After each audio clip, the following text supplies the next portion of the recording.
So today we're going to look at the thyroid gland examination and thyroid status assessment. Good afternoon, my name is Dr. Michelle Downey. I'm one of the doctors here. I've been asked today to examine the thyroid gland in your neck and to look at some other areas of the body that are affected by the thyroid gland. Is that okay with you? That's fine. Great. So first of all, we do a general inspection, looking at things like whether the patient is appropriately dressed for the temperature, whether they're over or underweight, whether they appear anxious or agitated. We look at things in their face in particular, whether they've got any facial myxedema or any peaches and cream complexion, as it's known.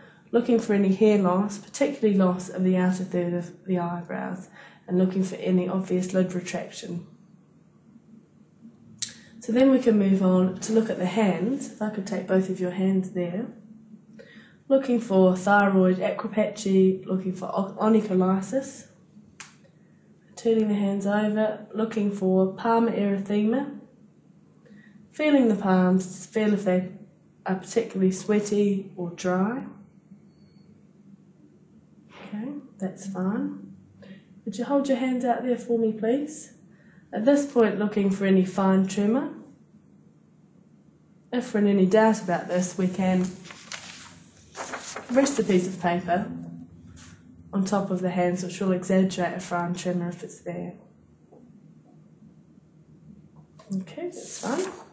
Just rest your hands down. Next, we take the patient's pulse, looking for any tachycardia or feeling for any atrial fibrillation.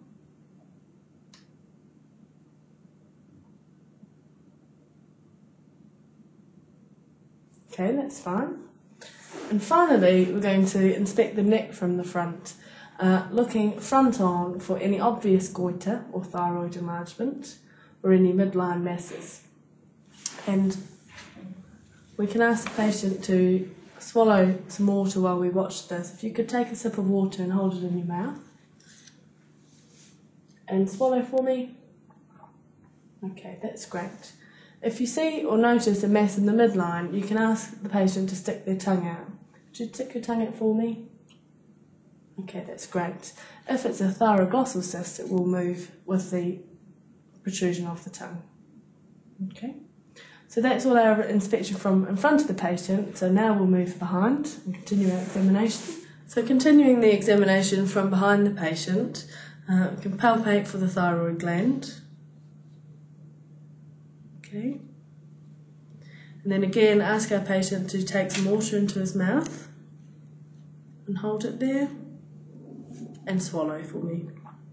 Okay, feeling for any movement of the thyroid with swallowing.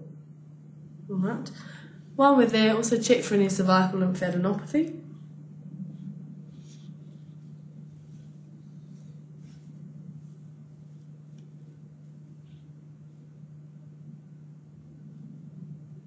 Okay, and coming round to the side, auscultating for a thyroid bruit.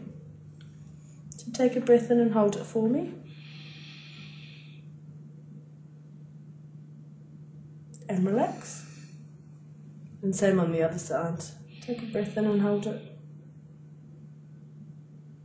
And relax.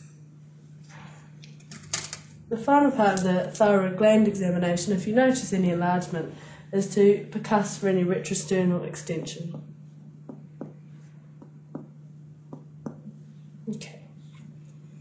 Once we're finished doing that, we can start examining for any eye signs, looking over the top of the patient for any proptosis or exophthalmos, any protrusion of the eye beyond that supraorbital margin, and again from the sides. Okay. Then we need to move back to the front of our patient again to complete our examination of the eye signs. So now we move on to examine for any ophthalmoplegia. If you could follow my finger with your eyes and tell me if you see double at any time.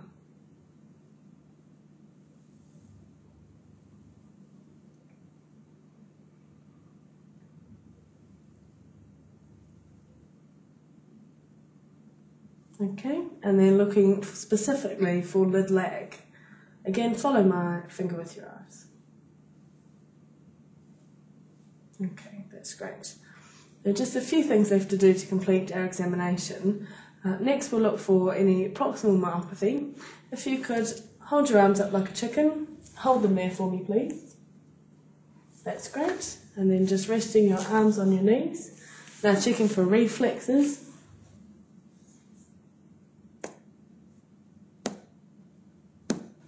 And over the other side. Okay. And the last thing left to do is to look for any pretibial mixed edema. When you're looking for pretibial mixed edema in the shins, you should also check the patellar reflexes in the knee and screen for proximal myopathy in the lower limbs by asking the patient to stand without the assistance of their arms. And that completes our examination.